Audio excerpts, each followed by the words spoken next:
வணக்கம் பவித்ரா.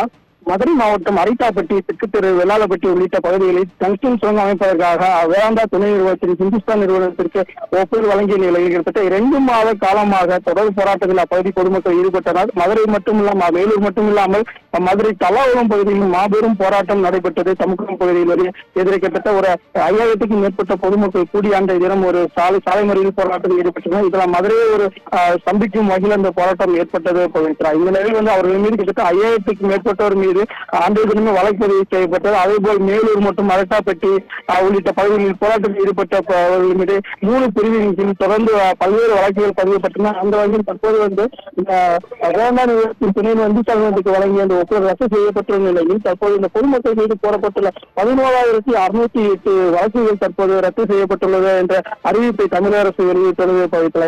தொடர்ந்து இந்த திட்டத்தை ரத்து செய்ய வேண்டும் என்று கிட்டத்தட்ட 2 மாத காலமாக மாபெரும் போராட்டத்தில் கிராம மக்கள் ஈடுபட்டு வருகிறார்கள். கிராம மக்கள் மட்டுமில்லாமல் விவசாயிகள் மற்றும் பொதுமக்கள் வணிகர்கள் அனைவரும் போராட ஈடுபட்டு வந்த நிலையில் தற்போது மத்திய அரசு சார்பாக இந்த திட்டம் ரத்து செய்யப்பட்ட நிலையில் தற்போது இன்றைய தினம் தமிழ்நாட்டு முதல்வர் அவர்கள் அட்டாப்பட்டி, வெள்ளாளப்பட்டி, மேலூர் பகுதியில் பொதுமக்களை சந்திக்கிறார். இந்த நிலையில் தற்போது அவர்கள் மீது போடப்பட்ட 17,608 வழக்குகள் இன்றைய தினம் ரத்து செய்வதாக அறிவிப்பு வெளியிடப்பட்டுள்ளது பவித்ரா.